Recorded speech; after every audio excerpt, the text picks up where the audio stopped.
Welcome everyone, my name is Mustafa, otherwise known as Chris, and welcome to some War Thunder. Now this is the re-commentary of this video. Not that you guys will ever see the first two, but just a brief explanation as to why I didn't upload those. The first one, I stammered so much you couldn't understand what I was saying. And in the second one, I said the word detailed 17 times in 15 minutes. That's pretty crazy to me. I was watching back on the video after recording it and I found it really funny. Mainly because I said the word detailed, I think in 1 minute I said the word detailed 4 times. I found that crazy. Apparently my vocabulary isn't quite as extensive as I once thought. So yeah, that is why this video is out hopefully on Friday, if not Saturday, rather than Wednesday when I was originally going to upload it. So sorry about that. Anyway, so the footage you're seeing, I'm flying the BF-109 G2 Trop, and then after this I'm flying the BF-109 F4 Trop, and possibly later on some Japanese footage, and if I talk for long enough, maybe even some British Spitfire Mark II footage. I really like that plane. Anyway, it's been a minute and I haven't even got onto the topic yet. So today I want to talk about interesting games that are hopefully detailed. But yeah, I want to talk about interesting games, mainly because next gen is I think a month away now or something like that. So I want to talk about the 2 games I'm most excited for, why, and then I want to go over some games from the current generation, soon to be the previous generation of console, that I think are really good and are like prime examples of what happens when you take the tech that is available to you and you make a really good game. So first of all, the 2 games I'm really excited for on the next generation, they are Destiny and The Division. And I don't know why I said "and" The Division, I meant to say "and", but it doesn't matter, because you get the idea. I really want to play The Division and I really want to play Destiny. I'm looking forward to both of them, not both of them. And yeah, they look like they're going to be really awesome games. And here's why. So first of all, The Division. This game came out of nowhere, and I know I said this in my video where I spoke about the next gen games. I think I said it anyway. I said I liked the game. I don't remember if I said it blew my mind, but the thing about the game was I didn't expect it. I was watching the Ubisoft conference and it had some pretty decent games. I mean, you had Watch Dogs, Assassin's Creed 4, The Crew. They look like really good games, and then they finished the conference with what was quite possibly the best looking game at E3 in my opinion. A lot of people voted like Titanfall, for example, which does look good in itself, but it's similar to what I've seen before, if that makes sense. It does look very good, but the concept of a first-person shooter, you know, you're running around killing each other in a multiplayer environment, that's quite similar. The cool thing about Titanfall, I think, will be the single-player elements to it, and I crash. But yeah, I think Titanfall looked good, but The Division, in my opinion, looked a lot better. But I like those sorts of games, so obviously it's down to opinion.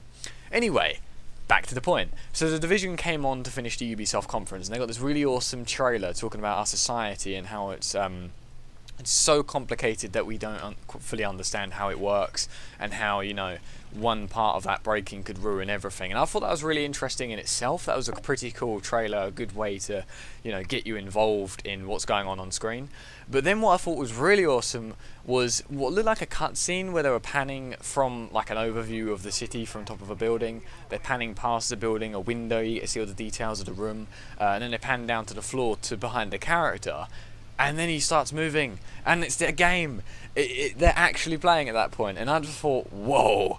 The transition between cutscene and gameplay was seamless. If not, it was pretty much just the gameplay. I don't think that was actually a cutscene they set up. I think they just had a camera, moved it down towards the character, and away you go. And it amazed me because, and I'm going to say detailed, but the detail in the graphics amazed me. It was so good looking and so out of the blue. It just blew my mind. And it was kind of like when I saw the Watch Dogs footage from 2012 before I knew that next gen consoles were coming out. When I saw Watch Dogs again, the graphical quality blew my mind, and The Division did this to me exactly, pretty much. I was amazed, and it just looks so good. You know, the quality in what was going on the screen. Like, for example, you know, my phone just went off. But yeah, you had little things like paper blowing in the wind. You had all the cars, and they had dust on them, and there was rubble everywhere. There were, like, you know, the cracks in the floor. You had the puddles. You had the wet look to the the road, and the details on the character, like the shadow effects and just stuff like that, just as examples. It all looked very, very good. It looked like the developers had really thought about everything they were doing, in terms of, I'm going to say it again, but in terms of the detail they were going to put into the game. They really thought about it. They thought about all the intricate things and what makes it presented how to present it in a very good way. And I feel that I think the whole game will be like that. I don't see any reason why it wouldn't be as detailed everywhere throughout the game. And then the gameplay starts, and they're moving around as a team. You got their headsets, which is pretty cool. I love the map. The way instead of coming up with a startup menu, it just shows you where you are, literally as a hologram. I thought that was awesome. And then they're walking around. You get to see more details of the city. I've just said it again. But yeah, it was really cool, and especially when they get onto the actual shooting elements. You get to see all the cool gadgets. The fact that people made jokes about people always saying this, but when he's in cover behind the police car and he sort of he's crouched, but he walks along the side of the police car, and as he does that, he shuts the door. And although it's a tiny thing going on screen, it just adds to the immersion when you're playing the game. I think it will add to the immersion anyway if they've got a lot of that going on. So that was cool. And then they go into the police station, and again it just looks as good as it has done outside. It was very well presented and very well done, and I cannot wait to play that game.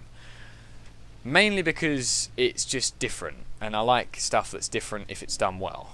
And the same goes for Destiny. Now Destiny is a first-person shooter, fine. We've been seeing so many of them over the current generation, and no doubt we're going to see loads more in the next generation. But Destiny, it's a bit like what The Division is. It's a developer who cares about the games they're making a lot, and they've really sat down, they thought about every single thing to do with the game and how they can make it good. And then on top of that, they've added even more what they think will be really good for the game. And whatever I've seen of Destiny so far has impressed me about 95% of the time. There's a few things that haven't impressed me too much, but it's down to opinion. You can't like everything in the game, and if you do, you love that game. It's simple as that. But I think I will still love Destiny. It's just a few things that have been said, which some of the things are just rumour, just purely based on like articles and stuff and interviews. But some things obviously do are things that I don't like. And the thing about The Division is it doesn't actually have a lot of information out on it yet, so I may get annoyed with The Division, but all I've seen so far about it is a couple of interviews and the gameplay from E3. So The Division is open for criticism later on, but for now Destiny, sorry, it looks really, really good. But at the moment there are just a few little things, minor things as well, compared to the scale of the entire game, which I haven't been too impressed with. But the whole game as a from what I've seen, everything else looks amazing, from the location to the locations within the locations, the fact that you got all a lot of the planets in the solar system, some of the moons in the solar system. You got the character creation, the customization on the characters, the customization on the weapons, the diversity in the weapons, the way you work as a team. All of these things just make that game look really, really good, and I cannot wait to play it. Now, to get on to and actually just a couple more things on the Division and Destiny. Actually, the other things that I think make them look really cool is the fact that they've got cool concepts. They're very well presented, as I said, and the gameplay itself for both of those games looked very entertaining, and I cannot wait to play it. I can't just talk about graphical quality and not talk about the gameplay itself. So yeah, they're the reasons I think that the Division and Destiny are going to be really good. Now to go over a few games from the current generation, soon to be the previous generation, which I thought were really good and why. So first of all, I'm going to start off with Assassin's Creed. Now, Assassin's Creed, the first one, the original, that was okay. It was good to a point, but the biggest issue I had with it was repetitive. It wasn't. It had cool concepts like the Animus, the Assassin's Guild, essentially, the hidden blades, the ritual where you cut off the finger so the blade can go through there, the whole Assassin's ritual with the feather and you dip it in the blood and stuff. Kind of sounds kind of psychotic when you put it that way, but it was a cool concept anyway, and I like the whole Abstergo versus the Assassins thing. I thought that was really cool. It was a very good setup, but the problem I had with it mainly was because the repetitive missions. They kind of got my nerves. After about 6 missions, I was very, very annoyed in terms of doing the same things over and over again. But number 2, Assassin's Creed 2, Brotherhood and Revelations were probably one of the most amazing great gaming trilogies I've played. I've played some really good ones, like Mass Effect, for example, was a really good trilogy. But yeah, Assassin's Creed's Ezio trilogy was absolutely amazing. The story, the characters, the detail within the... I've just said it again, but the detail within the... like in terms of graphical quality, it was good for its time, obviously. By nowadays standards, it was about average, but back then it was awesome. You know, everything that was going on, from like, even the fact that his coat waved as you're running around, and the fighting mechanics and stuff like that. It was really good, and I feel that Assassin's Creed 3 wasn't quite as good as the Ezio trilogy. I was quite let down by it. I thought it was going to be a massive... I thought it was just going to be a new character with everything that was good about the Ezio trilogy, but they kind of ruined that a bit. I think that Assassin's Creed 4 might be able to revive that, but you know, we'll just have to wait and see for that. But Assassin's Creed, the Ezio trilogy mainly, was awesome. It was a unique story, it was a unique setting, and well, yeah, unique setting for games anyway. And it had some very interesting characters and game design, and I was very happy with that. Now, another really awesome game, which I don't think many of you Xbox users have played, if you are only on Xbox, but on PlayStation we had this game called Little Big Planet, which does sound a bit weird in itself, but trust me, it's a lot better than it sounds, even though it does sound a bit strange when you say Little Big Planet. It doesn't really explain what it is like most games do, but it is better than it sounds. What you could do is a platformer game, essentially.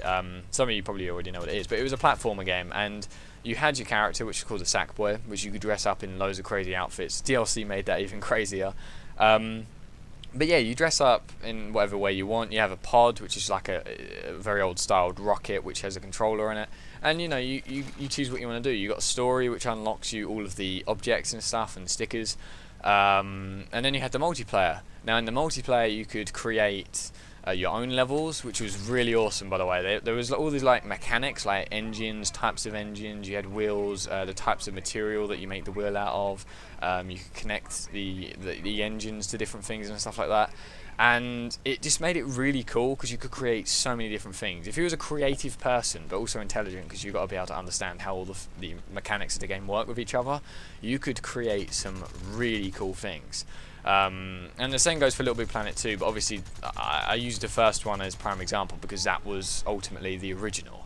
Although the second one was better in a lot of ways, the original was where everything started from.